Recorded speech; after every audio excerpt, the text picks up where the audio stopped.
Hi, this is Stan Fitzgerald with Veterans for Trump and Legacy PAC. I'm here with Samuel Walley, who is with the PTSD Foundation of America. How are you today, sir? Good. How are you doing? We're doing okay. You are fighting a good cause, helping our veterans with PTSD, and that is a serious problem in this country. Before we get into that, can you tell us a little bit about your background?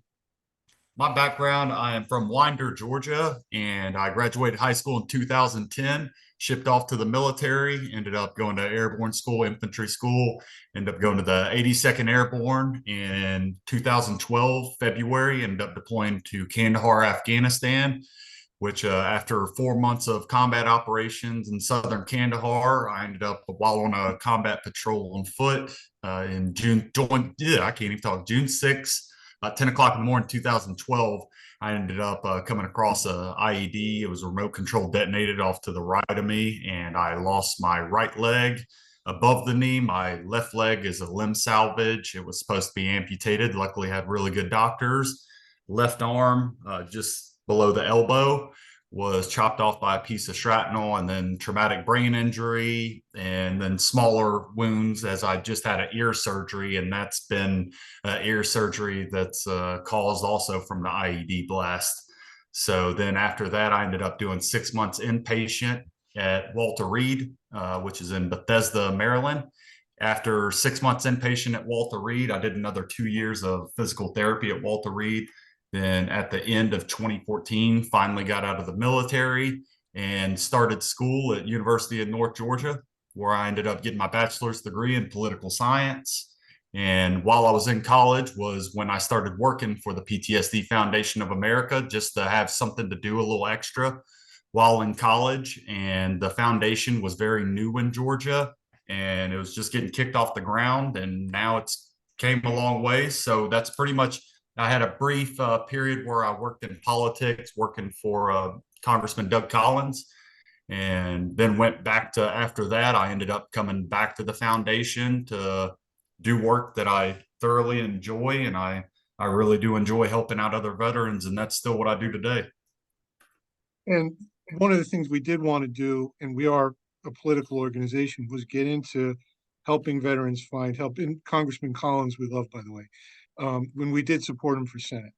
Um, so one of the things we wanted to do was have a referral service to an organization where people could call and get help, because we do field calls pretty often.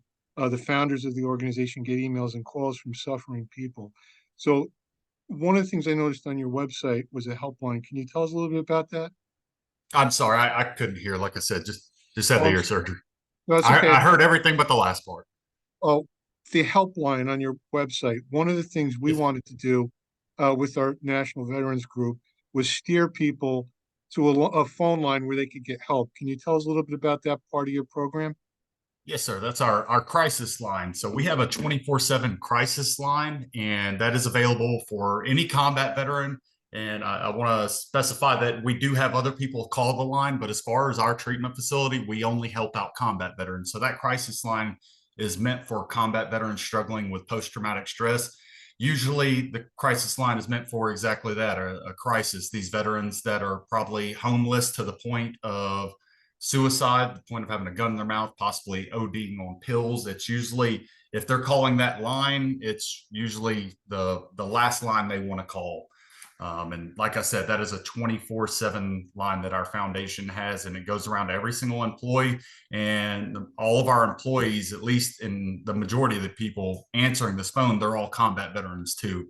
So not only are they trained in mental health, but these are also other people on the line that have been through the same thing, have been through the deployments to Iraq, been through the deployments to Afghanistan.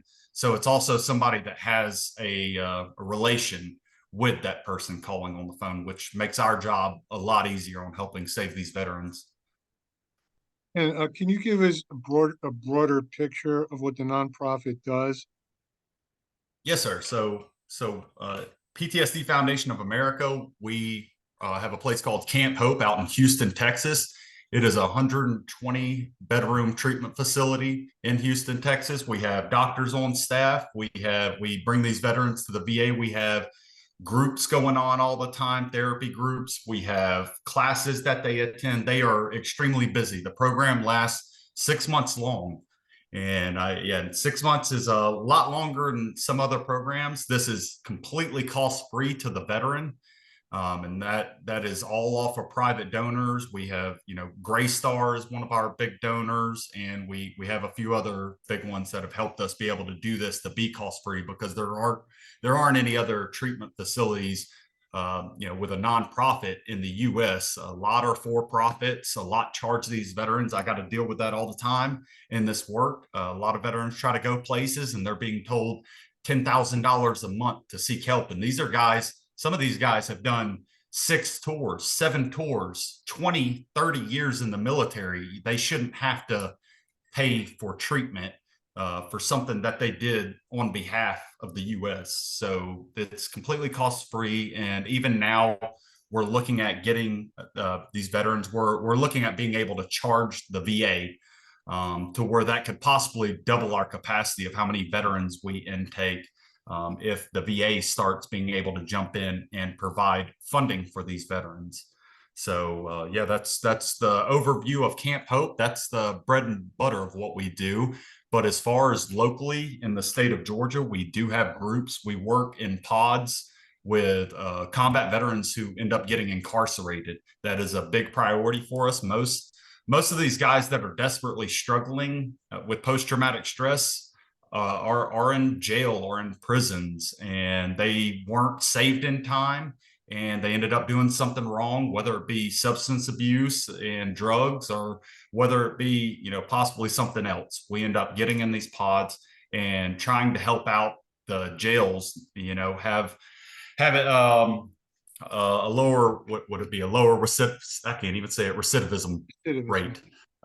And so that's one of the things we do. We work locally, VFWs, American Legions. We try to be on board with a lot of these groups and really just have as many of these groups started and work with as many other veteran nonprofits as we can, to hopefully not have to send the veteran to Camp Hope, that hopefully we can get them into these groups and get them, connected with, for example, like Operation Healing Waters, a group. If the veteran likes fishing, maybe that, one of these things could possibly help save their life and get them better off to where they don't have to go to a 6-month inpatient treatment facility. But that is the gist of what we do.